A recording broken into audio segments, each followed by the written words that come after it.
Então, boa noite a todos e todas. Vamos começar mais uma oficina técnica aqui no nosso evento da Jornada Acadêmica de 2021, detectando objetos em vídeo com o IOLO. Quem vai ministrar essa atividade vai ser o professor Adriano da Silva Ferreira.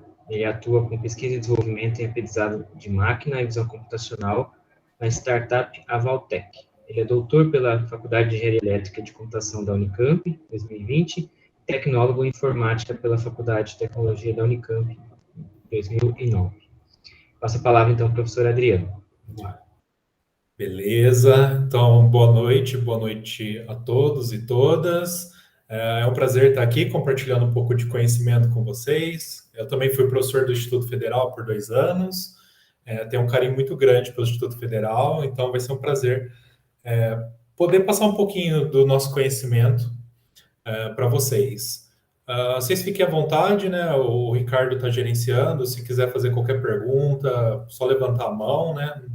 A ideia é fazer na medida do possível, não somente eu falar, mas se quiser tirar dúvida, pode ficar totalmente à vontade.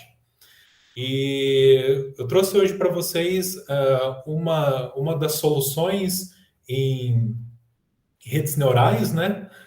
Que é o YOLO. Vocês vão perceber ali que aparece YOLO V3, porque é a versão 3 do YOLO, depois eu vou falar um pouco melhor. O YOLO sendo utilizado com o OpenCV, que é uma biblioteca de computação, de visão computacional, bem rica, aliás, e a gente vai casar essas duas soluções para conseguir fazer detecções de determinados objetos em imagens e vídeos.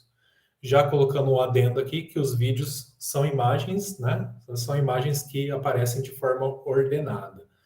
Então, no primeiro momento, a gente vai estar resolvendo um problema de detecção de objetos em imagens, e isso vai ser, vocês vão perceber que o código-fonte para fazer a mesma solução com vídeos é praticamente a mesma coisa com imagens. Não muda muito pouca coisa mesmo, né? Então, para quem quiser participar, hands-on mesmo, colocar a mão na massa, vocês podem acessar. Não sei se vocês conseguem enxergar bem aí, mas eu coloco aqui um link do código-fonte que está no meu GitHub. Se vocês clicarem nesse link, que eu acho que está aqui no chat, ele vai levar vocês para o GitHub e lá tem esse notebook, que é um notebook que está rodando no Google Colab. O Google Colab é uma plataforma que a gente consegue colocar texto, código-fonte e executar esse código-fonte. No caso aqui, a gente vai estar fazendo em Python. E aí vocês podem brincar, porque basicamente vocês podem testar o código-fonte que está lá e ver o programa rodando de fato. Então fiquem à vontade, vocês podem clicar nesse link, né, que vai levar vocês aqui para o Google Colab. E para quem quiser de fato rodar isso, eu disponibilizei aqui, vou até compartilhar no chat aqui, no meu Google Drive, os arquivos que a gente precisa para rodar essa solução. Então, vou compartilhar com vocês no chat, um momentinho.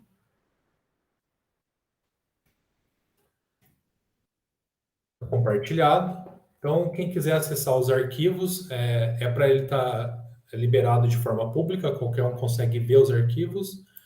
E aí, se vocês quiserem baixar ele, fiquem à vontade para montar a solução que a gente vai rodar hoje, né? Então, antes de começar a entrar em detalhes, a ideia do mini curso, que é bem curto, por sinal, né?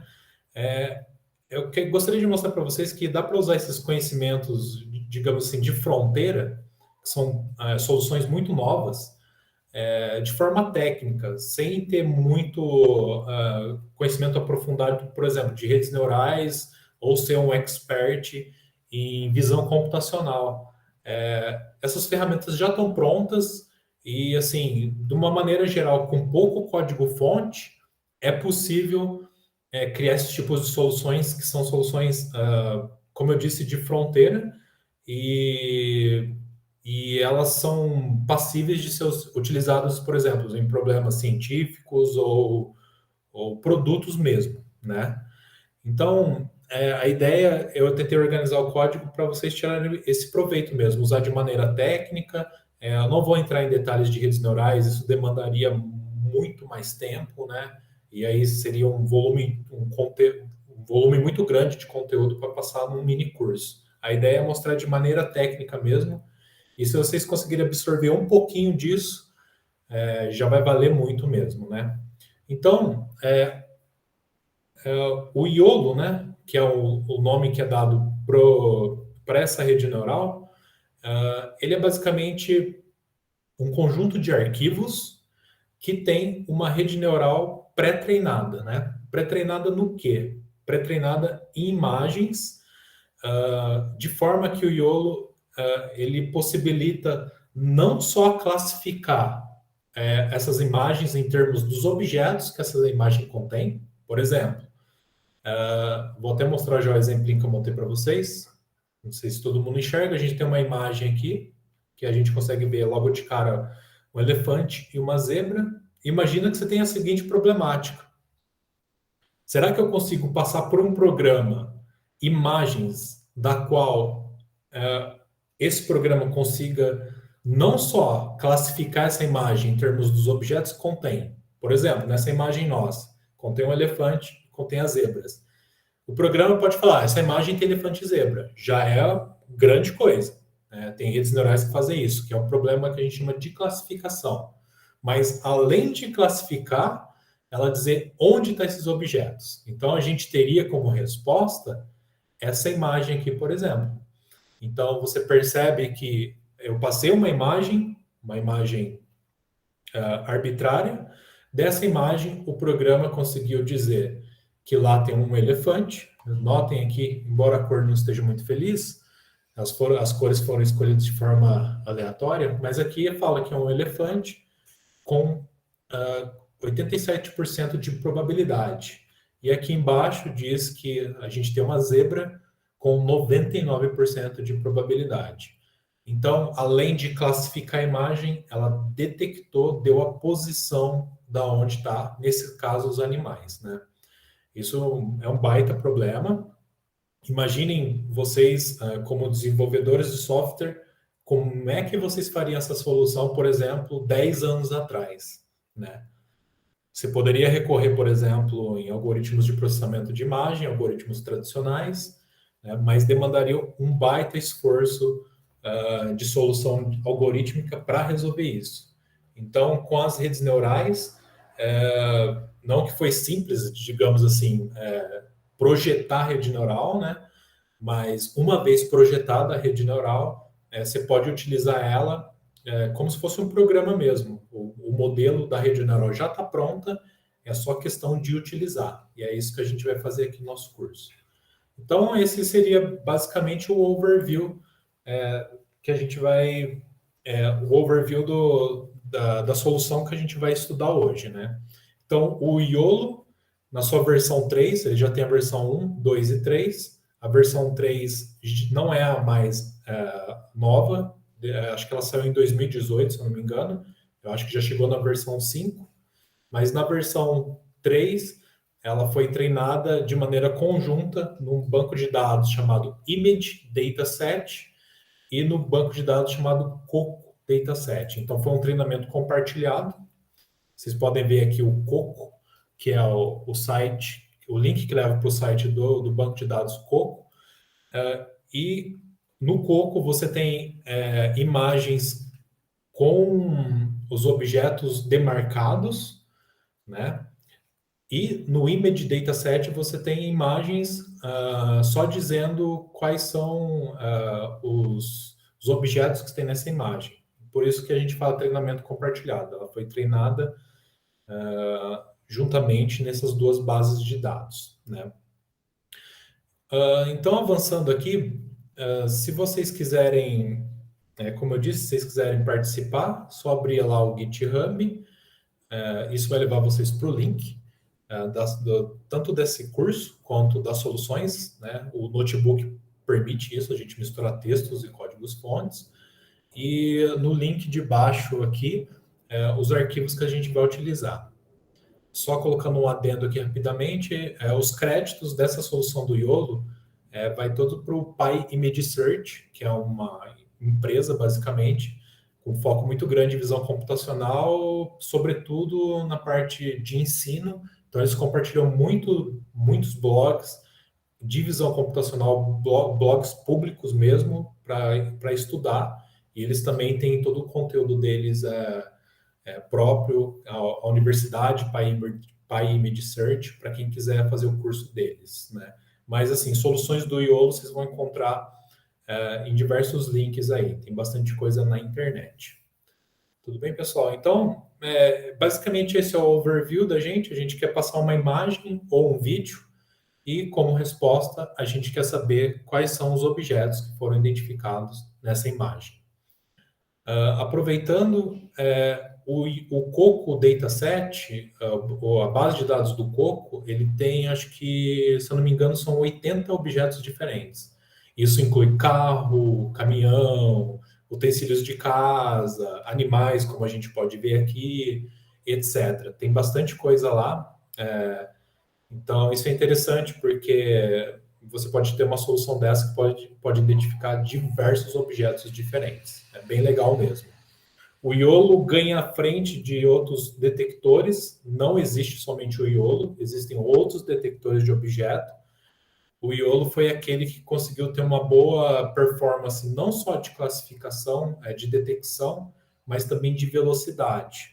Então, já adiantando aqui, a rede neural é uma rede neural do tipo profunda, de aprendizado profundo, ou famoso Deep Learning.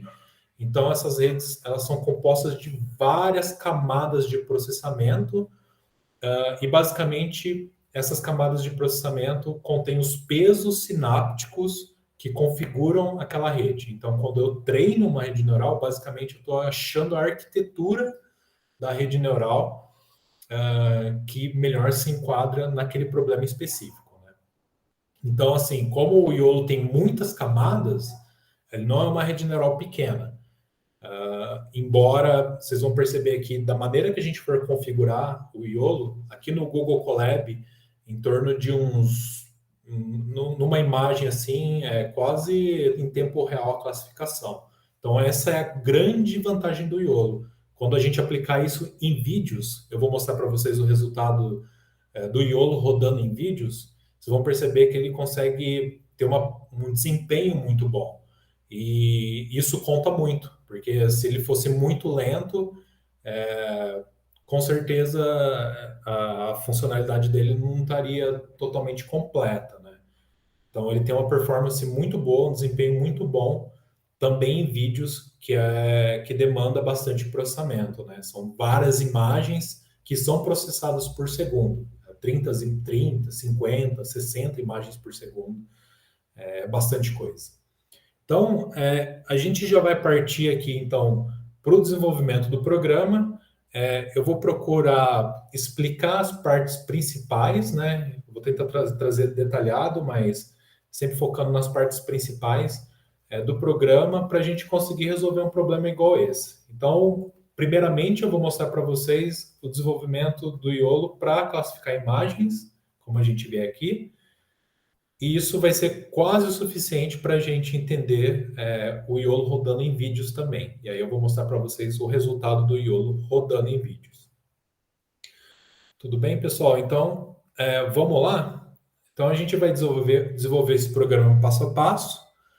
Esse link para o GitHub vai ficar público, depois vocês podem acessar quantas vezes vocês quiserem. Se quiser dar um like lá, colocar ele como preferido para acessar depois, vocês fiquem à vontade, vai ficar aberto publicamente.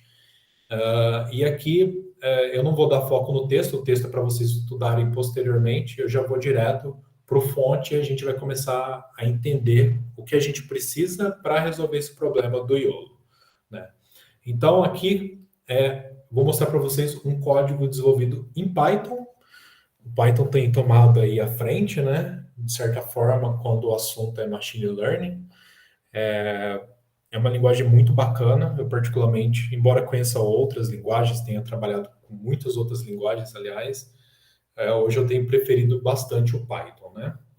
Então, vou explicando meio que por cima, depois, quando eu acabar de explicar aqui, se vocês quiserem tirar qualquer dúvida, fiquem à vontade. Gostaria muito mesmo que vocês tirassem dúvida se alguma coisa ficou pendente aqui, né? Então, no Python, assim como algumas linguagens, a gente precisa importar os pacotes e os objetos que a gente vai utilizar. Então, aqui eu vou dar foco num pacote em si, que é essa linha aqui, import CV2. O que é isso? Eu estou basicamente importando o OpenCV. Então, o OpenCV vai ter funcionalidade fundamental aqui, porque ele vai permitir que a gente crie essas regiões retangulares. Basicamente, a gente vai desenhar esses retângulos e colocar esse texto em cima dos retângulos. Quem vai fazer isso para a gente? É o OpenCV. Além disso, o OpenCV, visão computacional tem mergido, né, tem tido uma intersecção enorme com o machine learning, né? Então, assim, o OpenCV também tem objetos que carregam redes neurais, e uma delas é o YOLO. Então, é a partir do OpenCV que a gente vai carregar o YOLO. E eu vou mostrar isso para vocês lá na frente, né?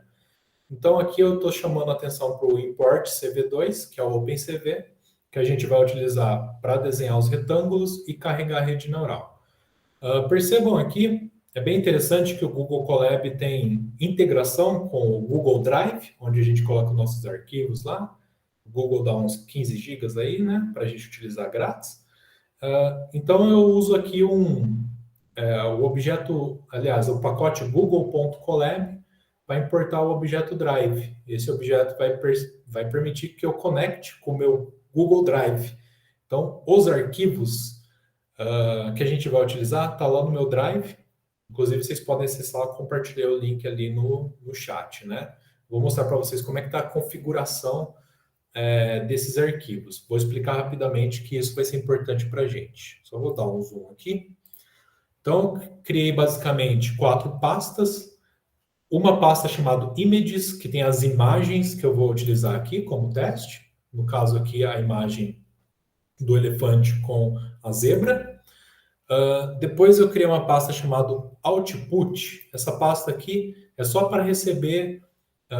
quando o YOLO processa os vídeos, ele vai pegar os vídeos e vai colocar nessa pasta aqui. Então aqui eu já tenho as imagens processadas pelo YOLO. Vou mostrar para vocês verem como é que funciona. É bem interessante. Vou dar um play aqui num vídeo que eu escolhi para vocês darem uma olhada em como é que isso funciona. Então perceba aí que tem um pessoal esquiando, né? O vídeo está rodando e o YOLO está identificando as pessoas aí. Percebam que ele desenha a região retangular, coloca que é uma pessoa, é um rótulo, né?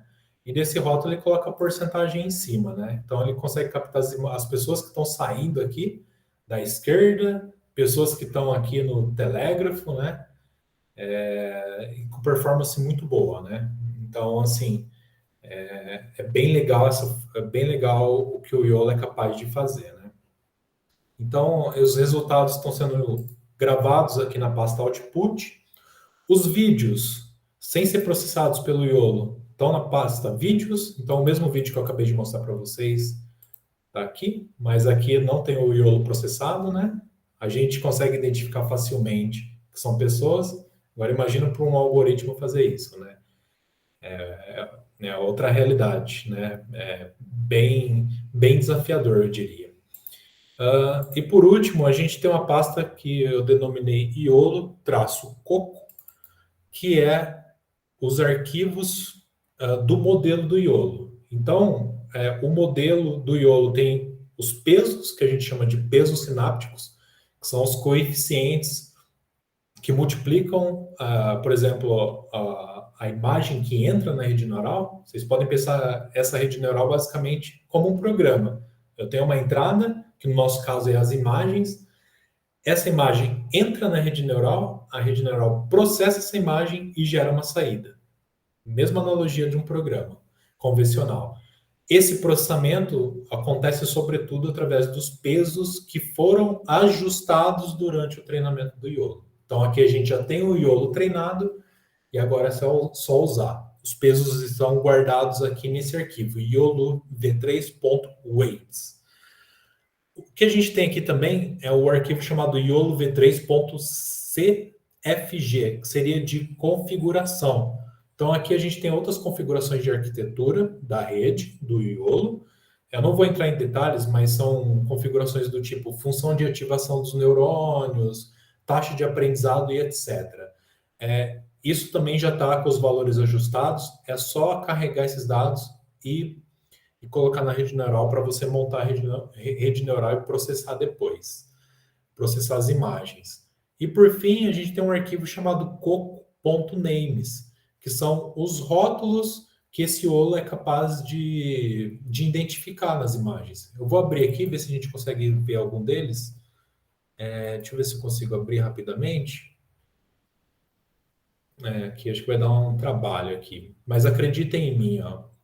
Basicamente no names vocês vão ter coisas do tipo person, de pessoa, elefante, monitor, mesa, etc., que são os nomes que o YOLO é capaz de identificar, os rótulos ou os objetos que o YOLO é capaz de identificar.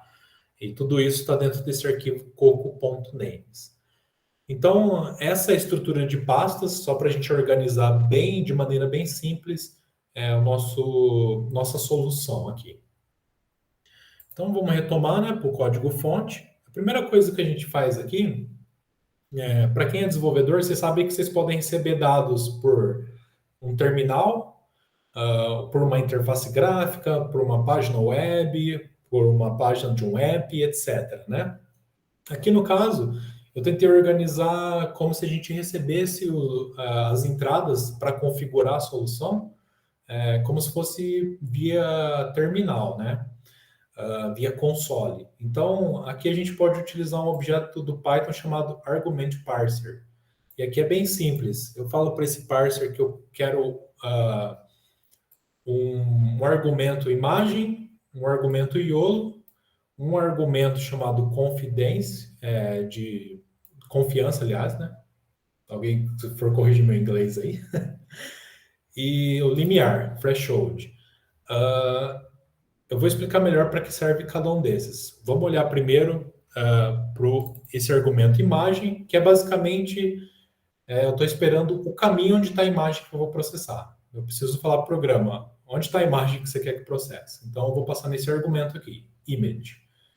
Os arquivos do YOLO, aqueles que eu falei para vocês, que estão no YOLO-coco, lá naquela pasta, eu devo passar nesse argumento aqui, YOLO, né?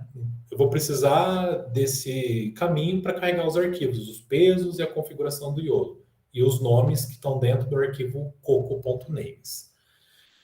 Esse intervalo aqui, confiança, é basicamente a probabilidade que eu assumo para falar que aquele objeto de fato, ele identificou o objeto de forma confiável, né? Basicamente. Então, imagina a seguinte situação. Eu mostrei para vocês que o YOLO detectou um elefante aqui com 87%. É uma probabilidade alta de o YOLO estar classificando corretamente. Mas se fosse menos que 50%, por exemplo, talvez não fosse, né? Então, aqui a gente tenta filtrar as detecções fracas. E aí, eu uso um argumento aqui, que é esse confidence, e eu estou assumindo aqui que as detecções que são acima de 50%, aqui eu estou utilizando 0,5, como confiáveis. Abaixo de 0,5, descarta, seria uma detecção fraca, né? E por fim, eu vou comentar a respeito desse limiar, o threshold, que está com o valor 0,3. O YOLO tem uma particularidade que quando ele desenha esses retângulos, durante o processamento ele pode fazer vários retângulos aqui, conforme o processamento dele. Então a gente tenta tirar essas detecções redundantes, né? Então a gente escolhe geralmente um valor entre 0,3 e 0,5, para suprimir janelas que são redundantes. É basicamente essa configuração que está aqui no threshold, no limiar. Então, aqui eu coloquei 0.3 e assim ele vai eliminar janelas redundantes que foram detectadas. Como eu disse, o parser o argument parser é interessante quando você roda uma solução do terminal, né? Então você vai, coloca o código, você coloca o nome do arquivo Python e na frente você vai colocando esses argumentos com os valores na frente, né? Como o Google Colab é um pouco chato para isso, eu passei via código fonte mesmo os valores, né? Que estão todos aqui. Então percebam que aqui, ó, eu estou passando para o argumento image o caminho da imagem, aliás, a imagem que eu vou processar, que é aquela do elefante com a zebra, e também estou passando o caminho do IOLO, que está aqui, ó, lá na pasta IOLO-coco, né? Tem essa variável path prefix aqui, que é o prefixo para acesso do meu Google Drive, que está nesse caminho aqui, né? Aí, quando vocês quiserem rodar a solução de vocês, é só colocar no caminho que vocês colocarem os arquivos. E aí é o suficiente para rodar. Esses dois argumentos são obrigatórios, né? Vocês podem ver aqui que eu defini eles como required, igual a true. Então, eles são obrigados, eu sou obrigado a passar esses valores quando eu rodar a solução. Já o confidence e o threshold, eu não coloquei como required igual a true, então eu posso deixar o valor padrão, default. Tudo bem? Então, basicamente é isso. Aqui eu estou configurando, então, onde estão meus arquivos para depois rodar o YOLO. É basicamente isso. Por hora, eu usei um print aqui só para ver que eu estou pegando os dados corretos no argument parser. Para mim acessar os valores que eu passei como argumento, basta você colocar o nome do objeto, que aqui chama args, né? Tá aqui, foi definido aqui esse objeto, e aí você acessa ele com aquela notação de acesso de arranjo mesmo, de vetor, né? Então abre e fecha colchetes, e só colocar a palavra-chave que ele retorna o valor que está na palavra-chave. Então, ó, para quem não conhece o Google Colab, você pode quebrar os códigos em células e aí é só dar um play aqui e rodar, né? Então, você pode rodar por etapas, ele vai salvar numa memória temporária, de forma que quando eu rodar as outras células que estão lá embaixo, você não perde os dados que foram armazenados nas células anteriores. Então, aqui eu rodei e a gente pode até ver o resultado desse processamento. A gente vê onde está os arquivos do YOLO no meu Google Drive, os arquivos da imagem e a probabilidade mínima para detecção que a gente definiu, 0,5. Só imprimir esses três. Tudo bem, pessoal? Então aqui é só para falar onde estão as coisas basicamente, né? E definir os valores que o YOLO vai utilizar na hora de realizar o processamento das imagens. Depois, a gente parte para montar as outras informações que são necessárias na hora de fazer o desenho do YOLO nas imagens, né? Então, a primeira coisa que a gente faz aqui é carregar os rótulos ou os labels. Primeiro falo o caminho, né? Onde estão os rótulos. Lembram daquele arquivo coco.names? Eu vou carregar os nomes que tem lá dentro, né? Por exemplo, esses nomes são literalmente esses nomes aqui, pessoal. Elefante, zebra e os objetos que tem na base de dados do Coco. São 80 objetos diferentes. Então, eu falo onde está o caminho e depois carrego esses rótulos. Para que servem esses rótulos?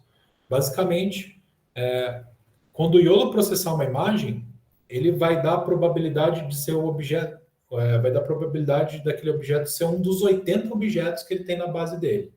A gente vai perceber que a gente vai pegar aquele com maior probabilidade e aí a gente pega aquele rótulo, né? Mas ele computa a probabilidade para todos os objetos que estão na base dele, dos 80 objetos, né? E aí, então, por isso que a gente carrega todos os rótulos ou labels que estão dentro do coco.names. Depois a gente define algumas cores aleatórias aqui, só para definir cores diferentes para cada janela, né? Reparem que as cores são diferentes aqui, né? Define cores diferentes para cada janela, para não ter cores iguais. Para cada objeto vai ter uma cor diferente. E agora vem a parte mais voltada para a rede neural, né? Então a gente primeiro a gente quer carregar os pesos da rede neural para construir ela no código e a configuração da rede. Então, o primeiro passo aqui é pegar os pesos, né?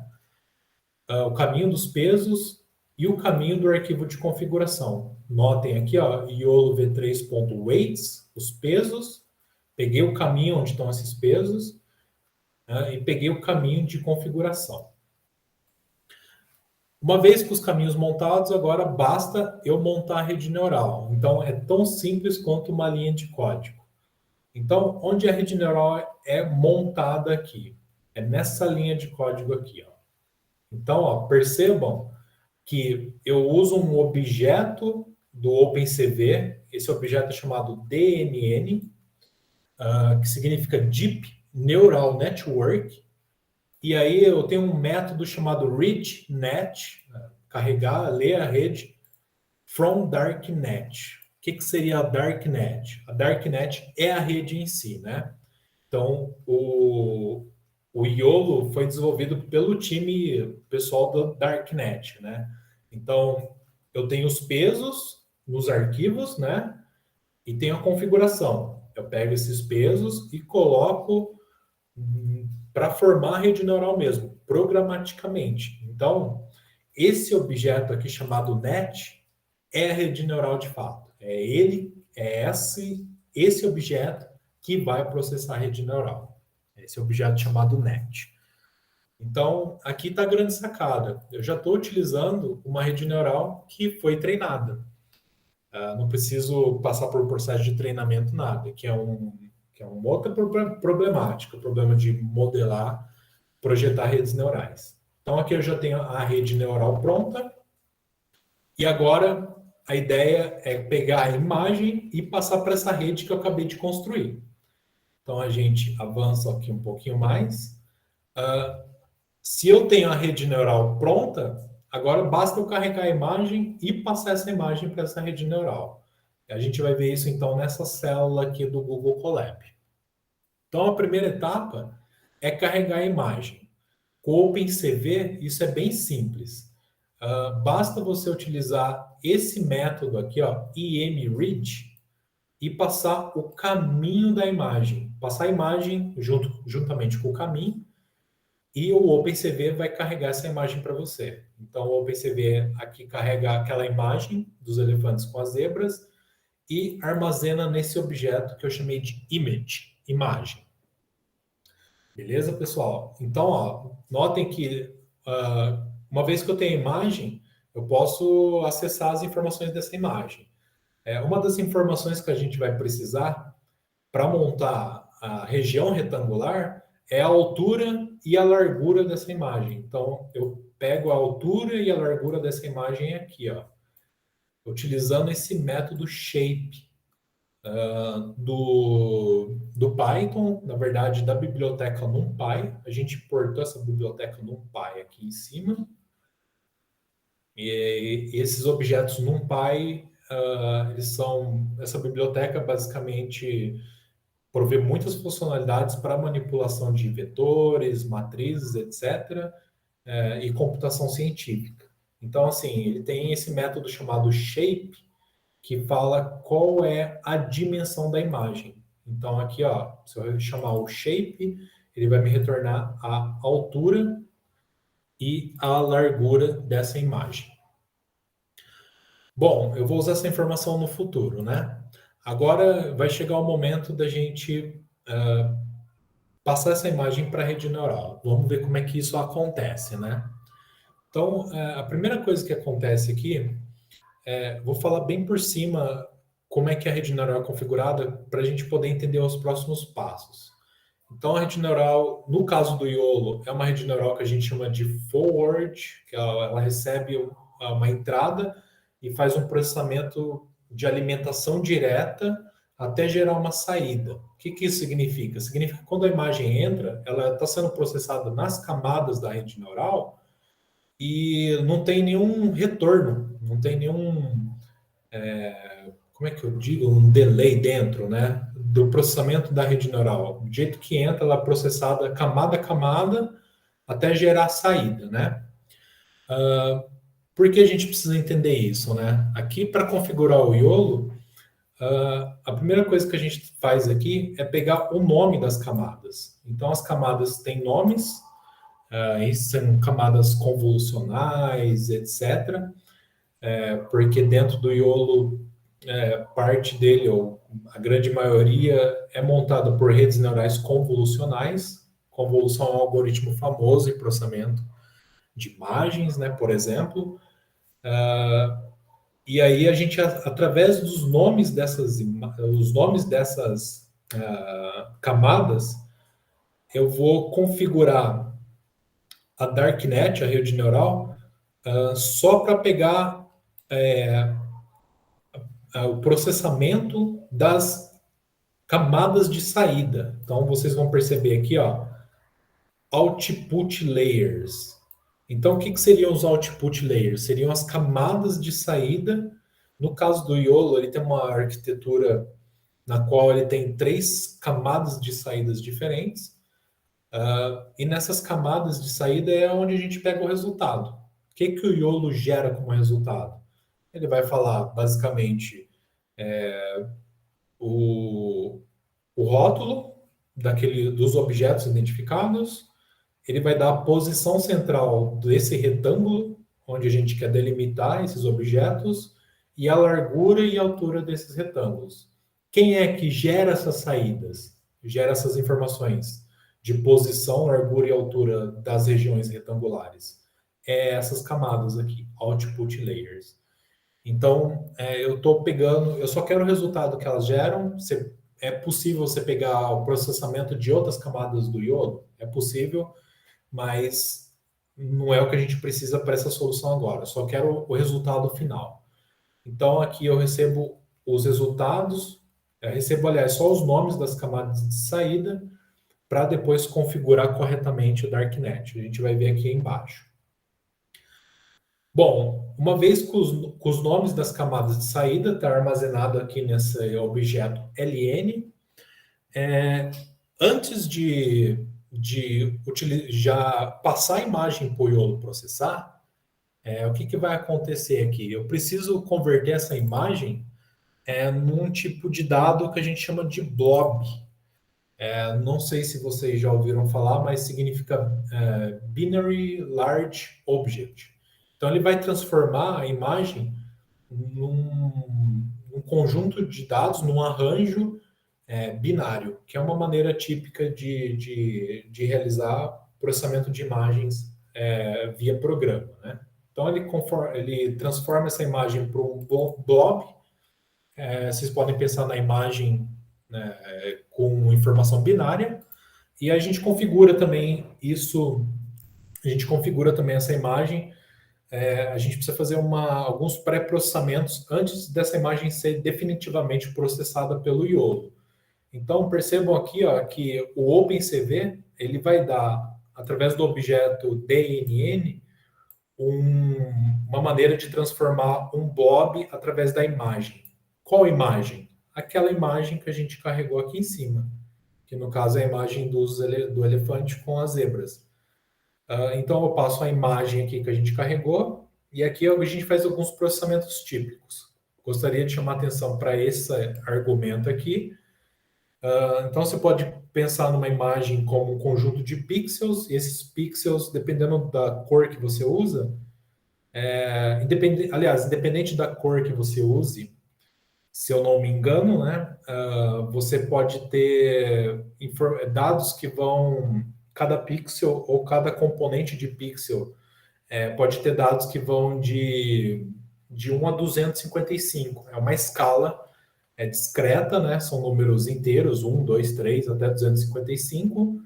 Quando a imagem é cinza, você só tem uma componente na imagem, e essa componente, cada pixel pode ter um valor que varia entre 1 e 255. Quando você tem uma imagem colorida, por exemplo, do tipo red, green, blue, ou RGB, né? Vermelho, verde e azul, você tem 3 componentes. Essas 3 componentes, cada uma pode ter um valor de 1 a 255. Então, é típico numa rede neural a gente normalizar esses dados de entrada no caso aqui, por exemplo, um determinado componente de um pixel que tem um valor, por exemplo, 255, a gente divide por 1, né? Aliás, divide 1 por esse valor, e aí a gente vai obter um outro valor numa escala diferente, no caso que não escala entre 0 e 1. Né?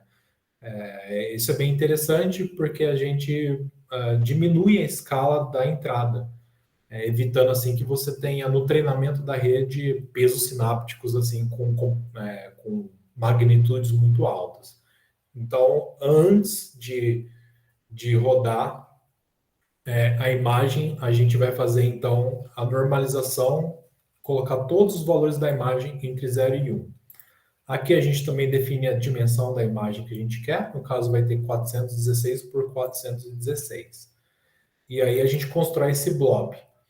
Agora a gente está em condição de rodar a rede neural. Então, ó, só lembrando aqui, que é um ponto fundamental dessa solução. A imagem vira um blob, e aí esse blob depois entra na rede neural. Então, vamos se recordar que minha rede neural está no objeto net, que a gente definiu aqui em cima.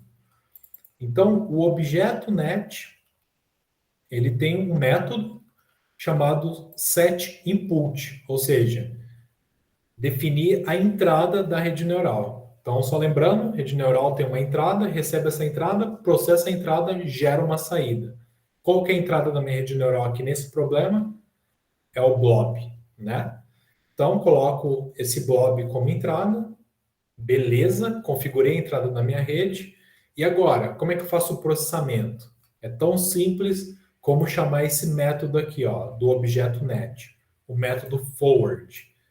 Então, no forward é onde a imagem que entrou, que foi definida como entrada da rede, é propagada nas camadas da rede, que é o forward, basicamente o que o método vai fazer, para gerar as saídas. A gente quer gerar saídas, só retomando que aqui a gente quer a computação do YOLO só nas camadas de saída. Então, é por isso que eu passo aqui o objeto LN, que é o nome das camadas de saída que eu quero as respostas do YOLO. Se eu quiser todas as respostas, é só tirar o LN daqui, né? E aí ele vai gerar como um resultado muito maior, né? Porque ele vai gerar as computações de cada camada e o YOLO é gigantesco. Então, basicamente, eu quero só as saídas das camadas de saída. Então, passo aqui o objeto LN. Com isso, as respostas aqui já tá, a computação do YOLO está montada. É armazenado aqui no objeto que eu chamei de layer outputs.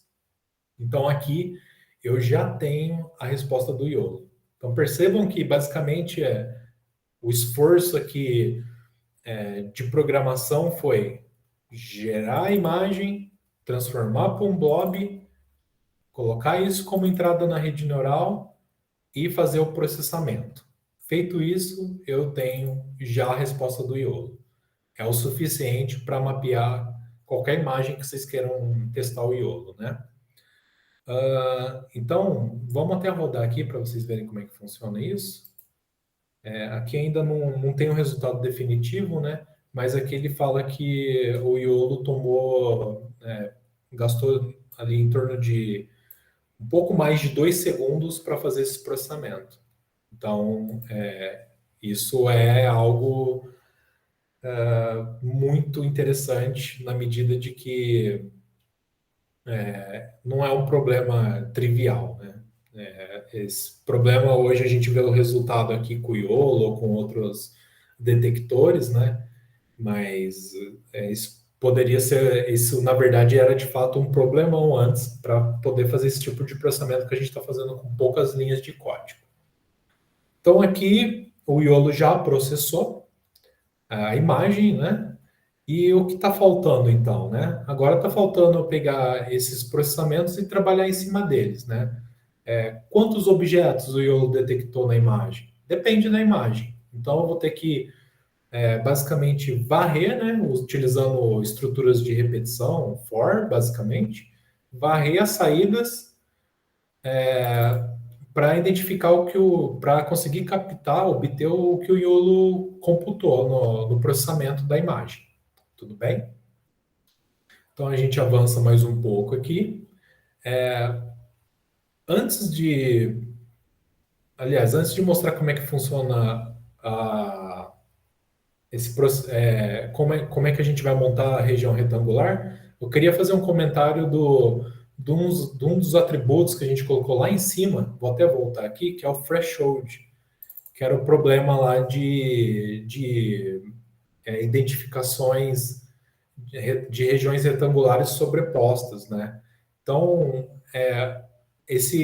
aquele argumento, o threshold, ele é usado para resolver esse tipo de problema, né? O Iolo, quando roda, se eu não fizesse a supressão das regiões retangulares que ele identifica, a resposta seria desse tipo, né? Então, aqui ele identificou o rosto, né? No caso aqui do Jimmy Page, do Led Zeppelin, e gerou várias janelas sobrepostas. E a gente pode observar que essas janelas estão correspondendo basicamente à mesma detecção. Então, eu uso aquele argumento para um método que eu vou mostrar para vocês logo aqui na frente, para gerar essa saída final aqui, que é somente eu só preciso de uma região retangular, não de várias. Concordam? Então, é para isso que serve aquele argumento threshold, o limiar, para fazer a supressão das regiões retangulares que são similares. Bom, a gente então basicamente já tem então os resultados do Iolo. Agora vamos trabalhar em cima desses resultados para gerar as imagens finais similares a essa daqui, né? Então basicamente a gente vai ter aqui, no caso das imagens, duas estruturas de repetição em Python, dois fors, né?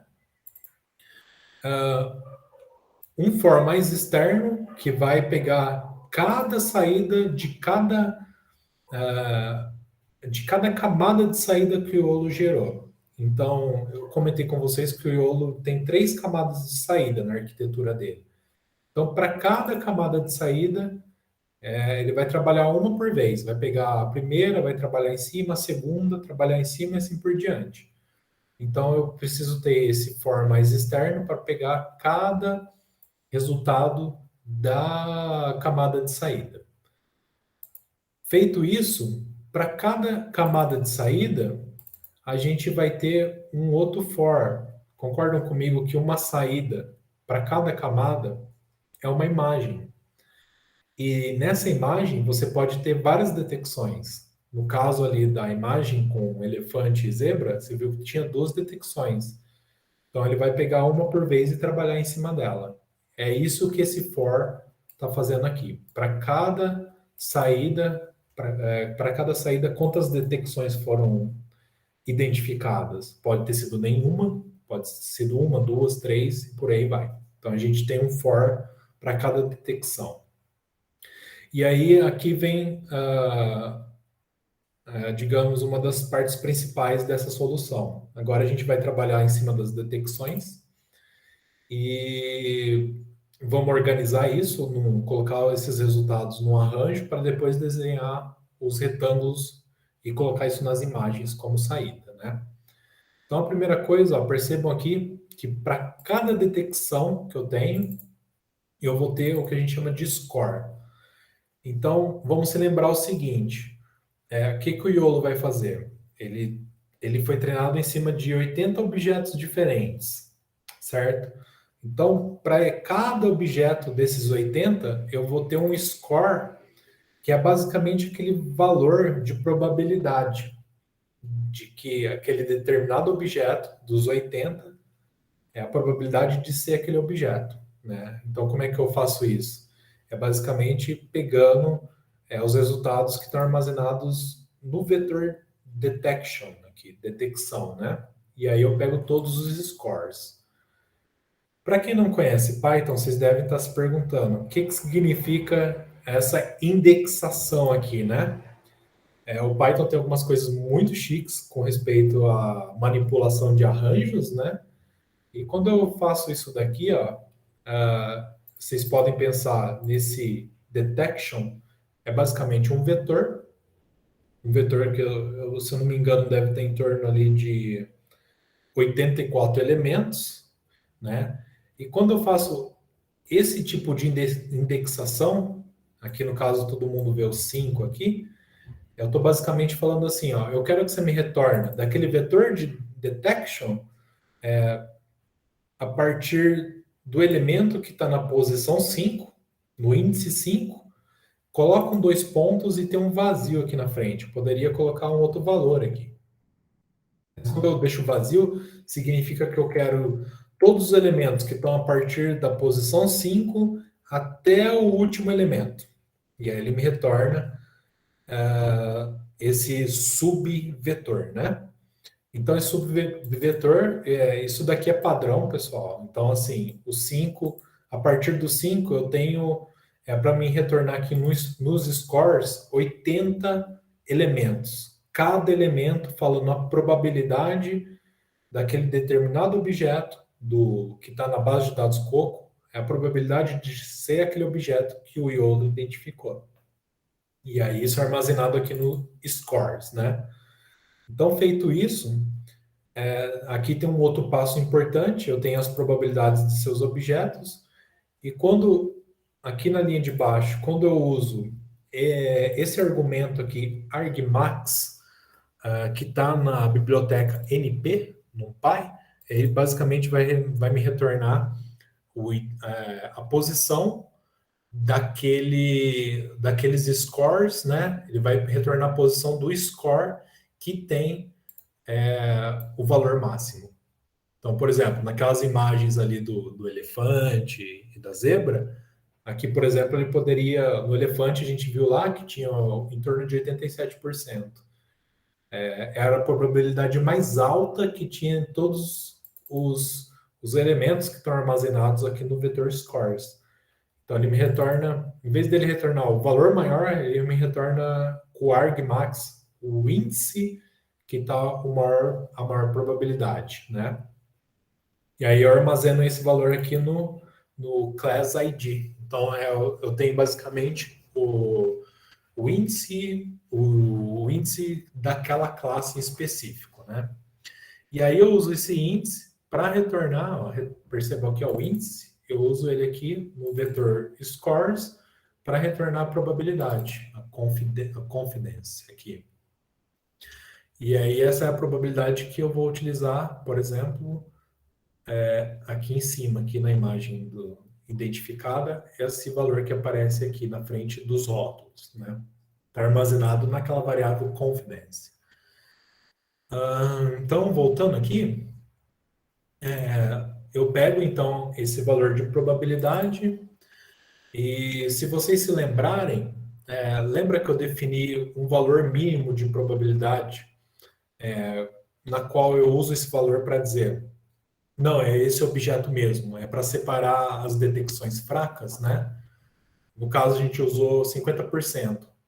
Então, aqui, basicamente, eu estou dizendo o seguinte, se a probabilidade for maior que 50%, eu vou considerar que é uma classificação boa e, portanto, vou permitir que o programa gere a identificação e a detecção desses objetos na imagem.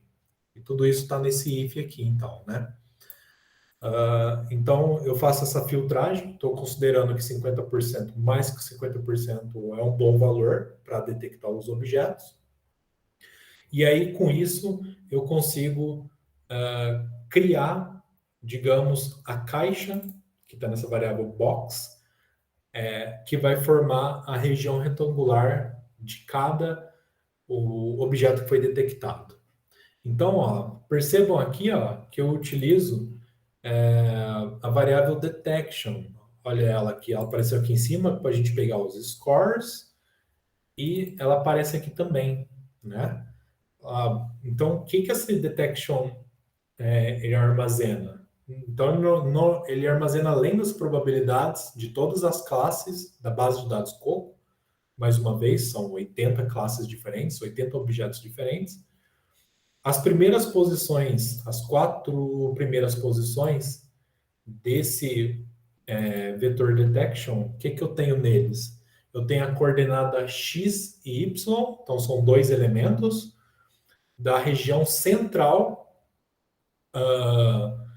da região retangular, que vai fazer a detecção, né? Então, vamos voltar lá na imagem exemplar, olhando aqui a imagem da zebra aqui.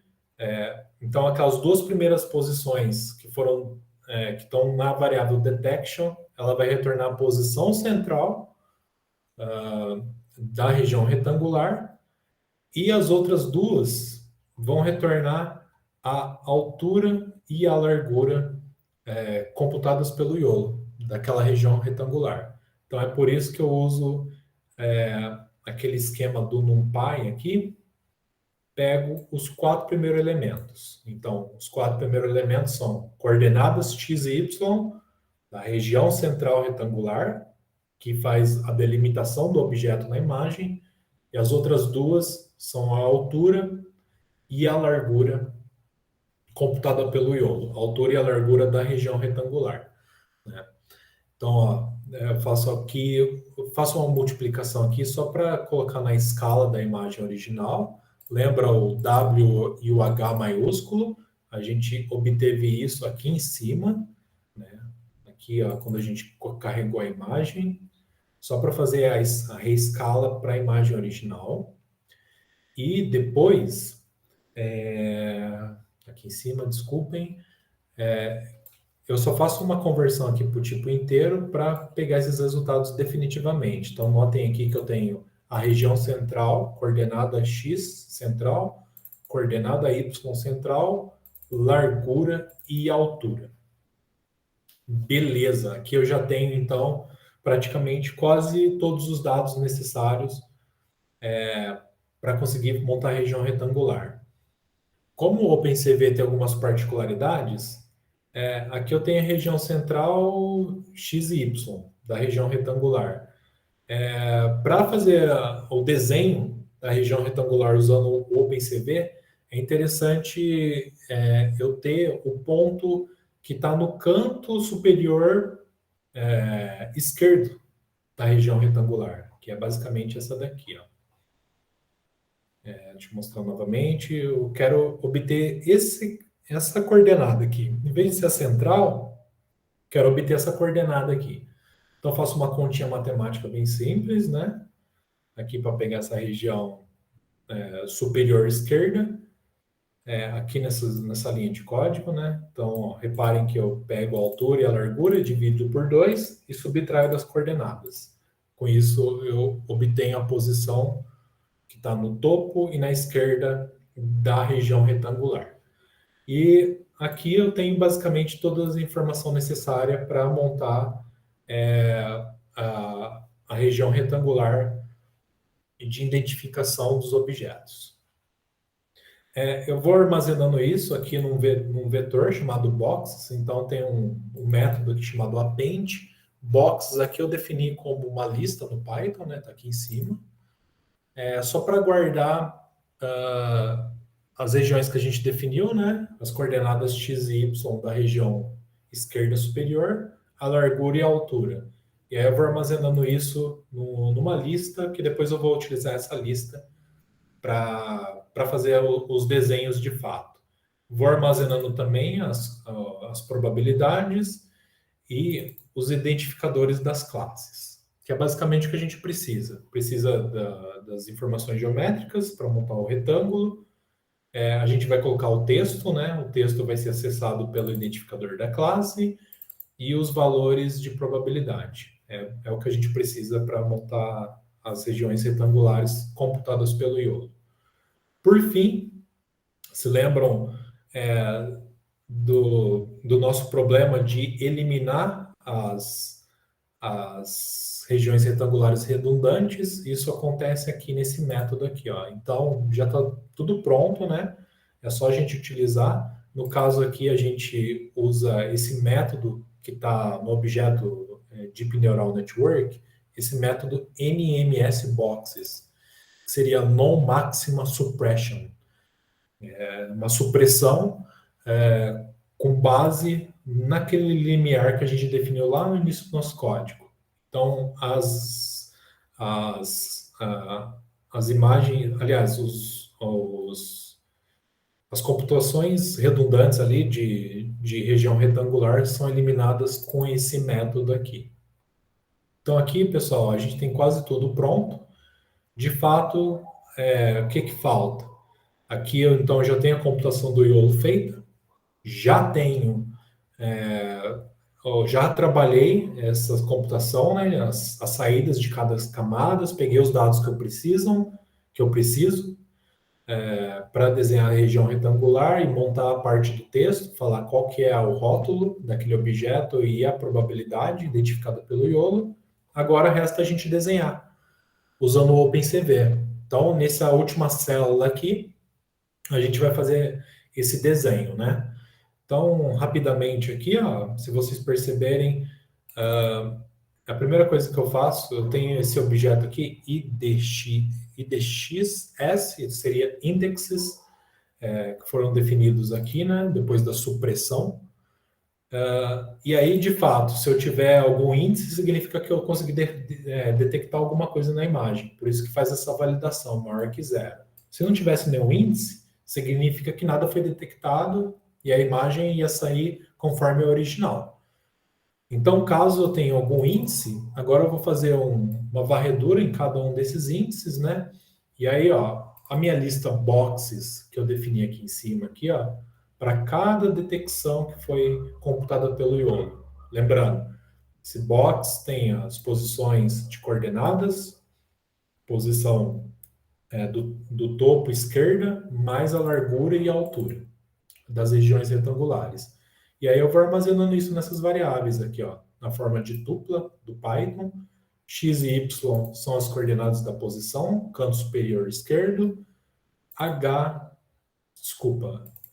W e H seriam a largura e a altura dessas regiões retangulares. Então, basicamente, aqui eu já estou extraindo as informações. Depois eu vou definir uma cor para essa região retangular. Lembram que lá no início do código eu gerei cores aleatórias? Então, para cada vez que a gente rodar, pode aparecer cores diferentes. Pego uma cor e aí, ó, eu tenho um objeto chamado retângulo. Aliás, desculpa, eu tenho um método chamado rectangle, né? Que basicamente é um método do objeto CV2 que vai desenhar um retângulo. Retângulo vai ser desenhado aonde? Vai ser desenhado na imagem que eu gerei lá em cima. E aí, esse retângulo vai ser baseado na coordenada do topo esquerda e qual vai ser o tamanho em termos de as dimensões dessa imagem, a largura e a altura. Olha meus parâmetros aqui, ó, de largura e altura. Então, assim, concorda comigo que se eu tenho uma coordenada e se eu somar a largura a essa coordenada, eu vou ter a parte final, né? Basicamente, desse retângulo. Vai me levar eu para a coordenada final daquele retângulo, tanto na largura quanto na altura. E aí eu defino uma cor para esse retângulo. Então, aqui é onde está sendo desenhado essa região retangular aqui dos objetos identificados. Agora me resta o texto. Então, aqui eu crio uma variável chamada texto. Eu vou formatar, né? Usando algumas técnicas do Python. Aqui tem um método chamado format, que ele considera isso aqui como uma string. Então, notem que aqui ele vai... Qual que é o formato que ele está montando aqui? Dentro dessas colchetes, ele vai colocar o rótulo identificado, por exemplo, elefante ou zebra. E aqui a gente vai aparecer dois pontos, é exatamente esses dois pontos que aparecem na frente do rótulo, e depois algum valor de ponto flutuante. Então, eu só vou assumir as quatro últimos decimais. Pode notar aqui que as porcentagens aparecem nos 4 últimos decimais. E aí eu passo para o objeto format o rótulo, que vai aparecer nessa primeira chaves, e depois a probabilidade respectiva vai aparecer nessa segunda chaves. Defini o texto, como é que eu coloco esse texto? É só utilizar o objeto de novo do OpenCV, o CV2, e aqui tem um método chamado putText. Então, esse texto vai aparecer na onde? Na imagem que eu estou passando, o texto que eu acabei de formatar e a posição desse texto, seguido da fonte e cor. Esses são os métodos principais. Feito isso, agora é só mostrar a imagem. Então, vai aparecer um método aqui, ó, chamado CV2 underline IMShow. Essa imagem aqui é a nova imagem agora com os objetos detectados. E aí esse programa gera como imagem a imagem com os objetos detectados. Se alguém estiver rodando aí, se vocês forem executar, seria então, teria que ser executar em ordem. Eu vou executar aqui para vocês verificarem. Vou executar desde o início, passo a passo, cada célula, para ir definindo as variáveis de maneira correta, né? Rodei um por um, falta aqui.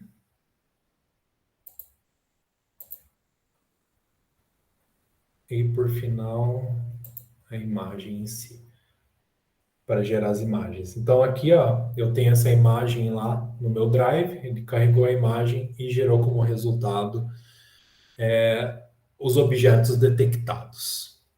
Então, assim, pessoal, esse é basicamente o overview de como é que o Iolo trabalha, né? Eu falei bastante aqui, gostaria de saber se alguém gostaria de fazer algum comentário, dúvida, porque aí depois a parte de vídeo é basicamente a mesma coisa, só vou mostrar as diferenças para vocês verem como é que funciona. Alguém gostaria de fazer alguma pergunta? O Anderson, fica à vontade, se quiser fazer, pode fazer aí. Senhor, é mais uma curiosidade. Boa noite. Boa noite. Ali na parte onde você pega aquele output, primeiro você pega ele da posição 5 até o final, né? Aí mesmo. Desculpa, o detection, né? Que ele chama de detection. Ele pega do 5 até o final. Aí depois você vai usar do 0 ao 4, que seria tipo as posições, que acho que é o centro, né? E aí o tamanho. É isso? Perfeito. Na verdade, aí você está pegando, na verdade, 0 ao 3, né? Exato. Aqui, aí o 4, o senhor sabe o que é? O 4 aqui é a maneira que o Python trabalha. Então, ele trabalha aqui, essa pergunta é boa, porque aqui ele considera o zero está dentro, é um intervalo fechado, e aqui o quadro é um intervalo aberto. Então, se eu quero pegar do 0 ao 3, eu tenho que falar que vai do 0 ao 4. O 4 ele desconsidera, ele pega do 0 ao 3. Não, sim, mas o item 4 isso é uma espécie de um array, né? O item 4 dele, o senhor sabe dizer o que é? Você diz exatamente. Porque o 5, pelo que eu entendi, o 5 para frente seria todas as classificações, as 80 e tantas classificações que tem, né? Isso. O 03, o 0 seria a posição do centro, 1 e 2 seria o tamanho, o 4, o senhor sabe se é alguma coisa que... Boa pergunta. Eu vou deixar em aberto aqui, vou precisar pesquisar. Não sei exatamente, mas bem notado. Tem um aí que não apareceu. Que não foi usado, né? Não sei. Então está sendo usado 0, 1, 2, 3, depois os scores. O 5 até isso. Depois eu vou dar uma checada e eu respondo você. Tá, não. Beleza, obrigado.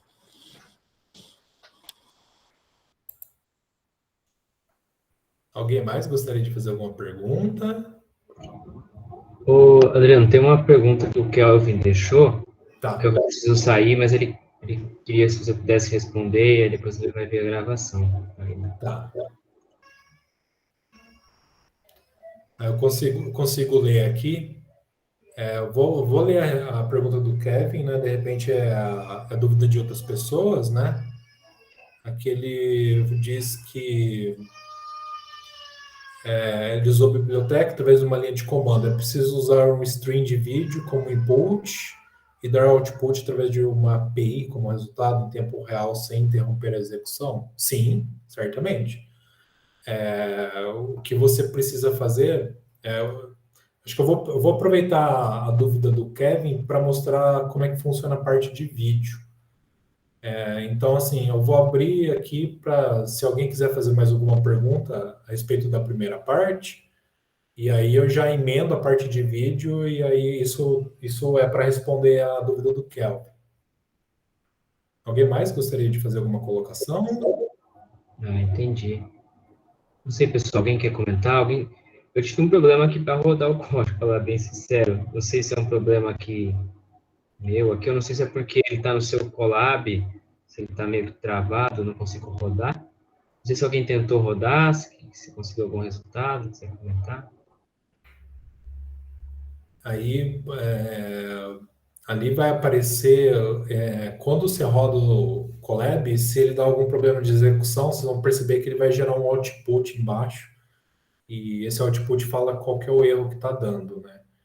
Mas coisas que são comuns dar errado aí. Não conseguir achar os arquivos lá no Drive, né? Isso é bem comum, né? Tem que dar uma dupla checada.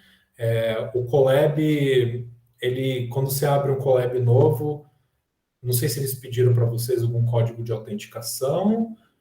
Depois disso, tem que certificar que o Drive está montado e se os caminhos estão certos. Esses são erros bem comuns que aparecem. O problema é que eu acho que eu tentei rodar aqui também, ele deu problema. O que eu acho que pode ser porque quando você tá abrindo um arquivo que foi compartilhado, uma pasta foi compartilhada, cada pasta ela tem um valor lá que muda também, fora o endereço dela. O endereço dela fica, não é barra, iolo, então cada pasta ele tem um complemento. Então inclusive eu tô tentando copiar eles para pro meu Drive e rodar nele direto, entendeu? Pode ser que resolva. Eu recomendaria fazer isso, passar os arquivos para o seu Drive próprio. E aí, ó, se vocês fizerem isso, lá do Google Colab, vocês vão perceber que tem uma barra, um acesso de menu lateral aqui, ó. Se vocês abrirem, tem uma parte aqui chamada arquivos, né? E aqui, ó, se o Drive tiver montado, vocês podem abrir aqui que vai abrir o Drive de vocês. Aqui eu tô abrindo o meu, né? Então, aqui está o caminho, tem os arquivos que eu tenho lá, né? E o nosso mini curso está bem aqui, ó. E aí tem os arquivos de imagem. Esse aqui é o caminho para o meu Drive, né? Aí se estiver dando problema, eu recomendaria fazer a cópia desses arquivos para o Drive de vocês e redefinir os caminhos se for necessário aqui em cima, né? Aqui no prefixo. Essa linha do path prefix, trocando ela para o seu Drive, aí já vai. Isso. Eu acho que essa primeira linha aqui que eu estou mostrando para vocês é padrão, aqui é o drive.mount, esse content.drive, esse daqui eu acho que ele gera comum para todo mundo. Depois aí vai entrando em pastas específicas aí para cada drive.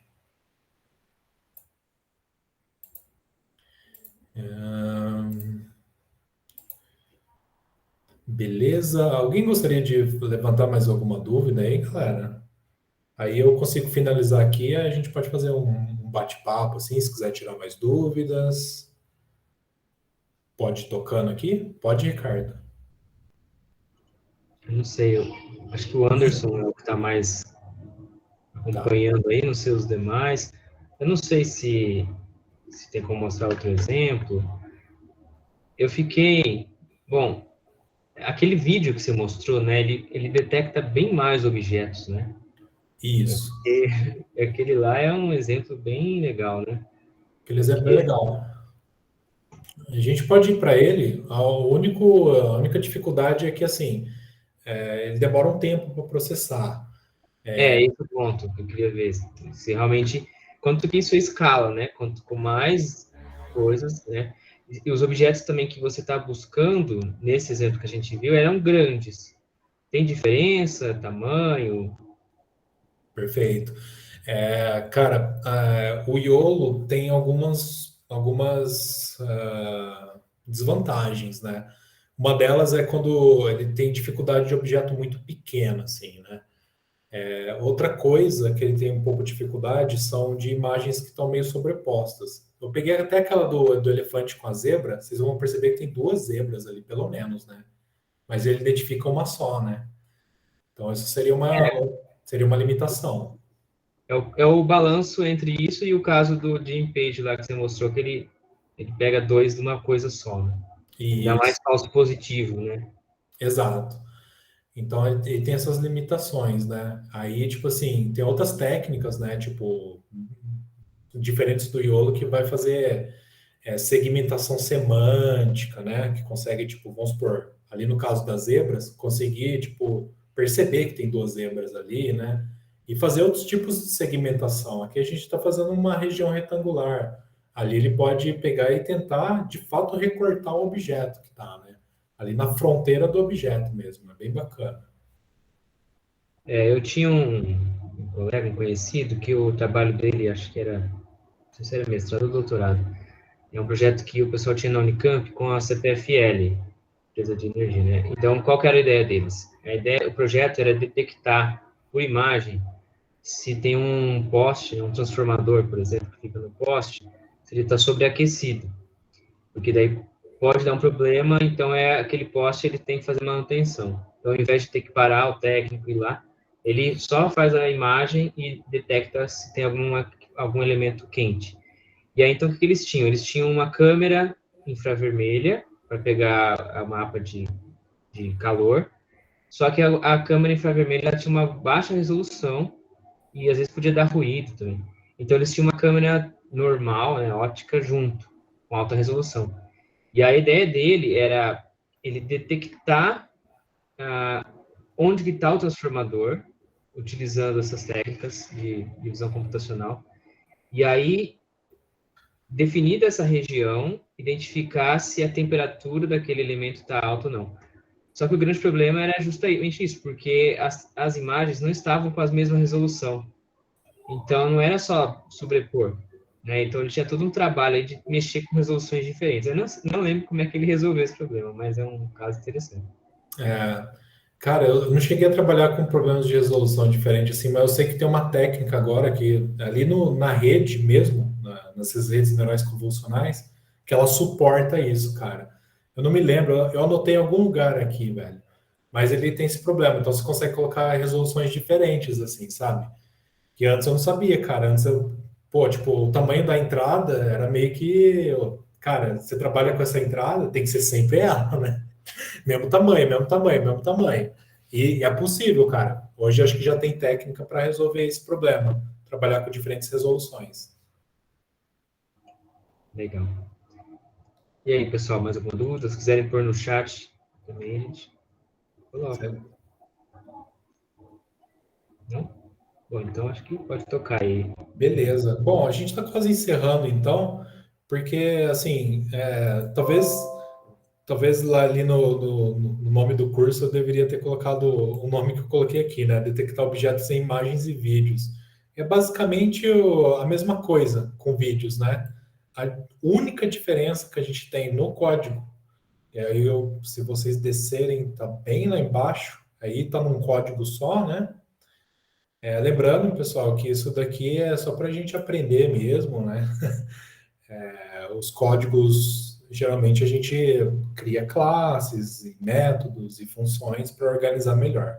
Mas a nível de aprendizagem isso aqui é o suficiente, a gente pode quebrar esse código até utilizar aquelas células quebradas para definir funções diferentes e depois reusar essas funções. Aqui está um código sequencial mesmo, né?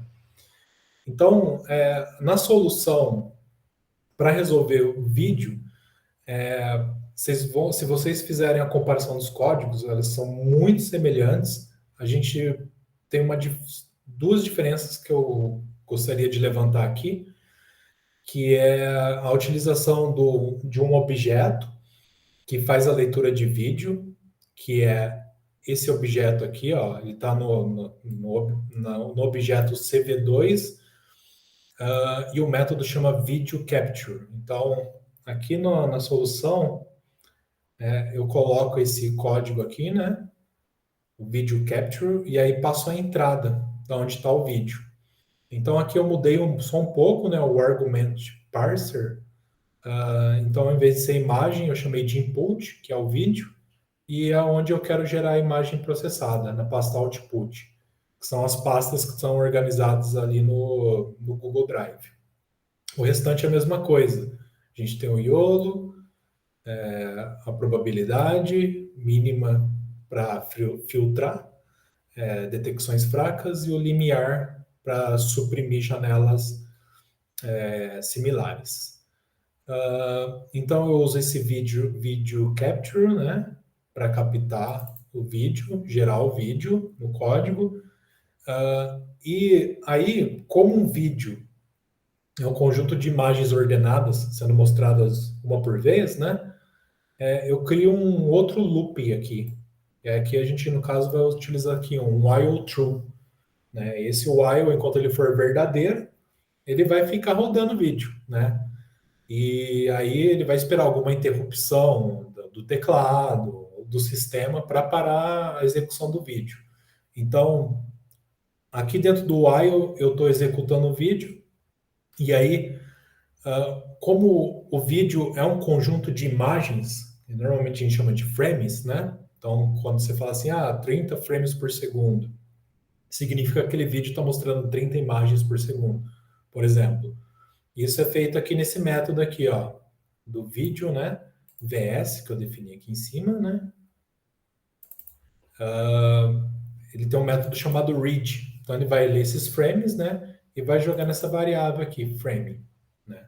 E aí o processo é o mesmo. Do frame, eu vou tratar ele como imagem. Vou pegar a altura, a largura, gerar o blob, o mesmo procedimento que a gente fez para imagens. Essa é a diferença central, né? Para gerar os vídeos. Como os vídeos são um conjunto de imagens, né? Tem muitas imagens, demora um tempo para rodar, né? Eu cheguei a rodar aqui o meu. Cada frame tomou em torno de 2,3 segundos, né? Mas quanto tempo ele demorou para computar aquele vídeo, né? Eu não me lembro o tamanho do vídeo, então não é tão pequeno assim, mas ele demorou 870 segundos para processar o vídeo inteiro. Então, basicamente é isso. A maneira que a gente usa o YOLO é exatamente igual ao que a gente usou para imagens. A única diferença é que eu estou rodando o vídeo e eu abro esse vídeo usando... vamos voltar lá. O objeto Video Capture, né, do pacote CV2. E esse vídeo vai ser rodado dentro desse while aqui, igual true. Então, é basicamente a mesma coisa. Eu mostrei o exemplo lá do pessoal esquiando, né? Acho que eu gerei um outro resultado aqui, eu gostaria de mostrar para vocês. É bem interessante como é que funciona o YOLO, né? Então, eu mostrei o pessoal esquiando, né? Agora eu gostaria de mostrar alguns carros numa estrada, né? Deixa eu abrir aqui rapidão. Então, percebam que é como se fosse uma imagem de um drone, algo do tipo, né? E ele vai captando os carros andando nas imagens, andando no vídeo, né? Então, é bem interessante aqui. Ali no início, deixa eu colocar bem no começo aqui. Tem um carro aqui que ele vai falando que é caminhão, né? Então, tem esses problemas, né? Ele identificou errado, é um carro, né? Depois ele vai mapeando como carro bastante, mas pode ter esses pequenos detalhes de mapeamento errado, embora não seja uma coisa muito grotesca, você falar bem de longe se é um caminhão ou um carro, né? Meu olho vai achar que é caminhão também, viu? Pois é.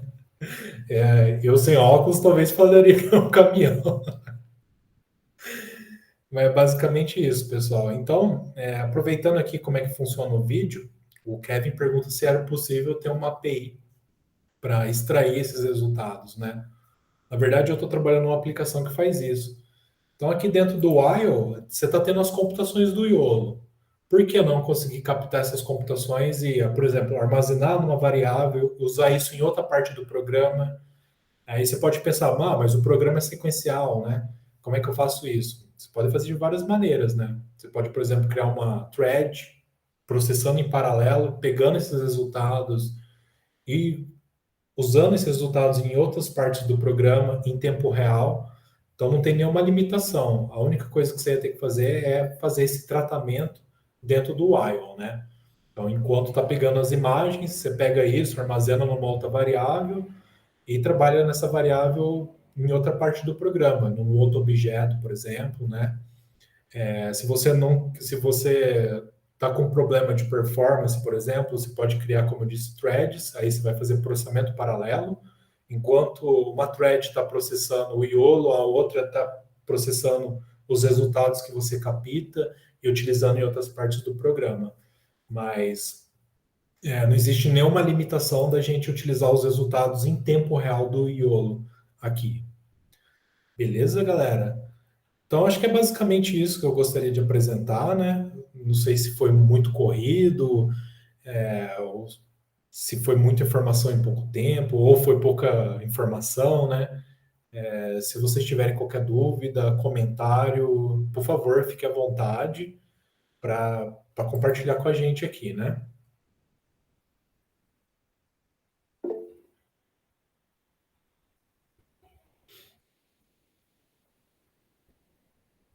O Bruno gostaria de fazer uma pergunta, fique à vontade. Bom, primeiramente, boa noite a todos aí. Adriano, parabéns pela apresentação, gostei bastante, bem didática, deu para entender bem. E primeiro, mais questões, algumas de curiosidades. O que você diria, recomendaria aí para quem está começando aí a trabalhar com detecção de objetos com redes neurais, principalmente YOLO, né? Se teria algum curso, alguma referência bibliográfica interessante, né? O que você recomendaria para quem está começando? Que eu estou começando a trabalhar exclusivamente com YOLO, né? Queria saber com a sua experiência o que você poderia recomendar. Sim, tem muito material, né, disponível, isso é bem interessante.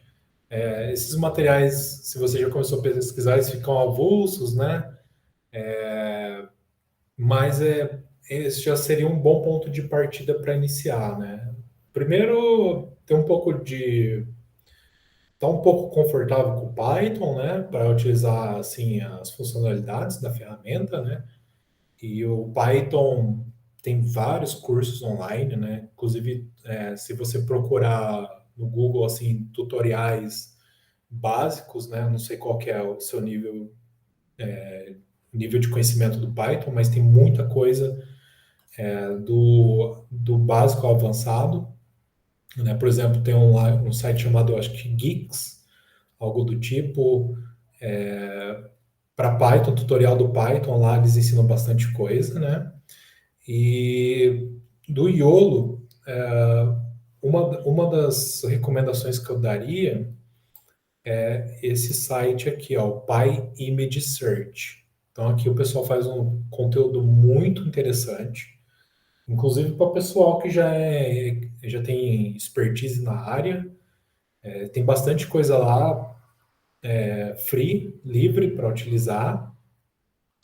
E para quem tiver interessado em aprofundar também, eles têm materiais, livros muito bons, assim, que eles trabalham, vamos dizer assim, uma maneira mais leve, o conteúdo. Porque, assim, quando você for entrar em rede neural, se for mergulhar nisso, você pode se assustar um pouco no sentido da profundidade matemática, esse tipo de coisa.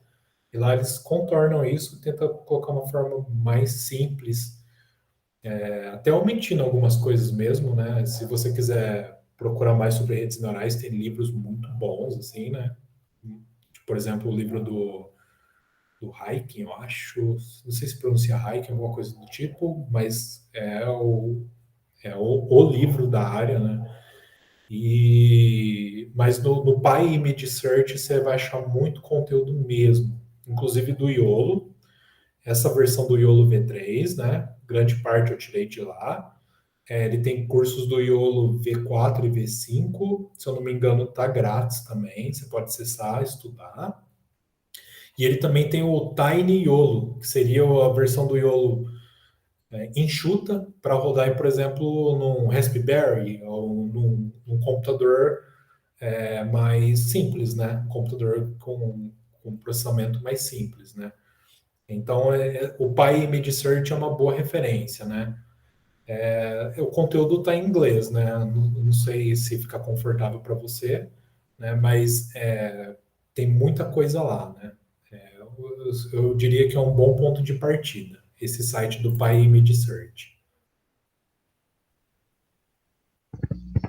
Legal, obrigado. Eu anotei aqui. Como que é o nome mesmo do livro? Hike, que você comentou? Eu vou abrir aqui só para ter certeza. Aqui, ó.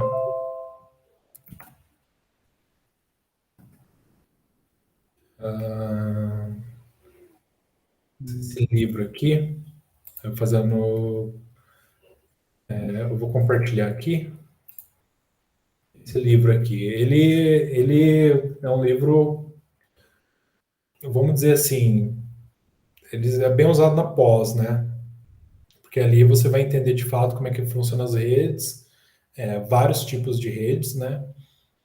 Não só esse tipo de rede que a gente está estudando, tem outras arquiteturas, e ele vai fundo nas derivações matemáticas das redes neurais, né? Ele tem bastante profundidade nisso. Ah, legal. Inclusive, o Hiking aqui, ele tem outros. O Ricardo colocou aqui, ele tem livros de outras áreas aqui. O Ricardo colocou que usou dos sinais e sistemas. Ele tem, acho que, outros livros de redes neurais, ou acho que alguma coisa mais focada em machine learning, né? Redes neurais é uma sub-área de aprendizado de máquina. Aprendizado de máquina, existem outros algoritmos que não são redes neurais, tem máquinas de vetor suporte, outras técnicas tipo PCA, etc., que tem outras funções também, não só de classificação, detecção, né? E o Hiking tem esses livros também, né? Se precisar também tirar qualquer dúvida, eu vou deixar meu e-mail aqui. Pode escrever para Ah, mim, não tem nenhum problema perfeito. não, que se eu puder ajudar, é só escrever para mim. Então, obrigado, viu, Adriana? Obrigado. Por nada.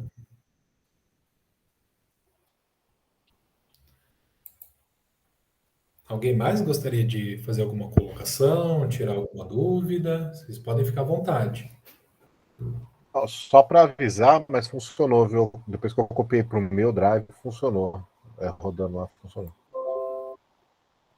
Putz, é bom escutar isso, hein? Eu não estou dando migué aqui. Mas o problema é o endereçamento, O né? meu, Que ele faz na hora que você está, acho que, carregando do drive compartilhado. Né? Aham. Aqui só uma maneira de usar, assim. Eu tentei colocar no Google Colab para vocês tentarem rodarem aí, mas você pode escrever esse código-fonte aí na sua IDE, né, no PyCharm, e rodar na sua máquina local mesmo. legal. O meu eu tô enviando aqui, o arquivo é grande e eu tô com a câmera ligada, onde rodando, a rede aqui não tá aguentando. Mas eu É, acho que é isso mesmo. O erro que estava dando era o arquivo que ele não estava conseguindo acessar. beleza. Aproveitar aqui ó, a pergunta que o Gabriel fez no chat, né? Ele pergunta se o YouTube utiliza uma tecnologia parecida. Não só o YouTube, né? Eu queria até perguntar, se você sabe, hoje em dia, né, você tem aquele Google Fotos, você põe lá, ele vai aprendendo quem que é a pessoa, identifica, o Facebook também tem um negócio parecido.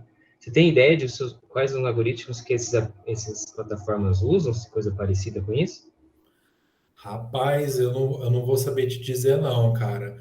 Mas eu chutaria que seria algo desse tipo, assim. Até onde eu sei, Ricardo, cara, o YOLO e essas técnicas avançadas, elas são muito novas, né, cara? E, tipo, tem outros detectores, mas eles não são tão potentes assim. E eu chutaria que é algo desse tipo, assim, algum algoritmo parecido com redes neurais convolucionais. Cara, tem muita rede neural convolucional, cara, meio que quebrou um paradigma, assim, né, cara? Colocou a IA no rolê, né? Eu chutaria que é alguma IA desse tipo, de rede neural mesmo, cara. É só aproveitando um adendo, o YOLO, por exemplo, a gente usou essa rede neural pré-treinada, mas você pode customizar também. Você pode ter uma base de imagem sua e rodar com os pesos já pré-treinados, ele vai reajustar. Você pode usar, cara, para outros problemas. Inclusive, eu já usei já também. Bem legal, cara. Mas eu chutaria que é alguma coisa de rede neural, assim, se fosse para me dar um chute, Ricardo, sinceramente.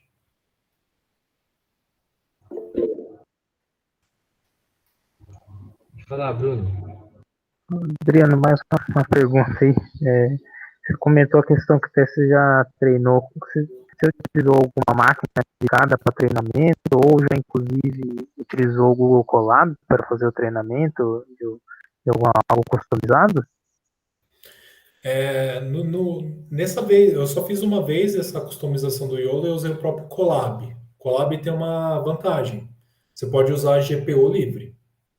Então, ó, vamos ver se nós acha lá. Tem alguma parte aqui, cara. Deixa eu ver se eu lembro onde é. Ambiente de execução. Preciso lembrar aqui. Tem algum ponto aqui que você consegue escolher que você quer rodar em GPU ou em TPU.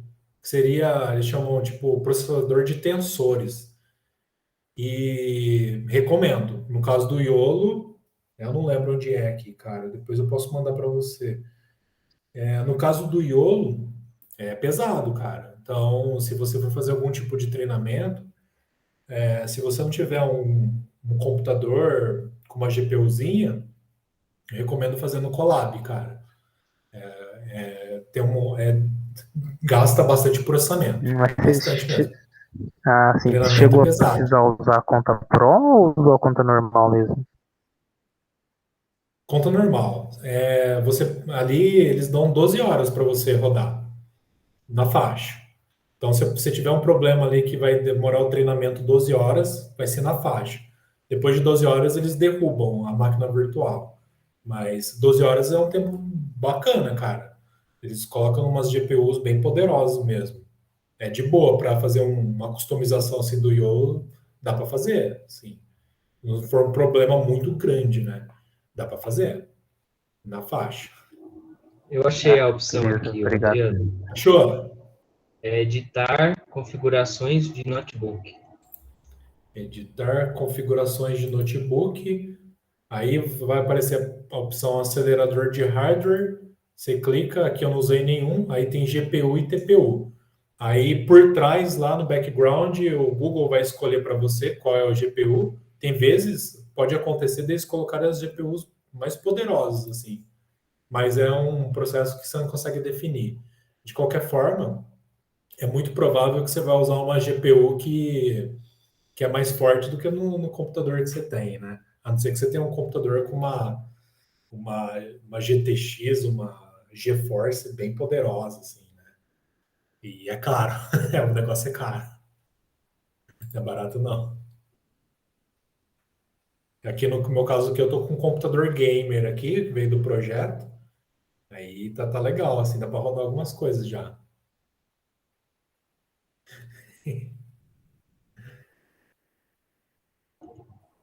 Legal. E aí, pessoal, mais dúvidas? Quer colocar?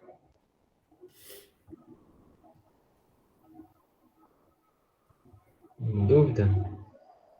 Bom, então acho que a gente já pode ir encerrando, né? Eu queria agradecer mais uma vez ao Adriano pela disponibilidade de ter vindo ao nosso evento, prestigiar mais uma vez, trazer esse assunto que está super em alta, como o próprio Adriano falou agora há pouco, é uma coisa bem nova. Quando eu terminei meu doutorado, isso aí estava iniciando, né? Que eu defendi doutorado em junho de 2014.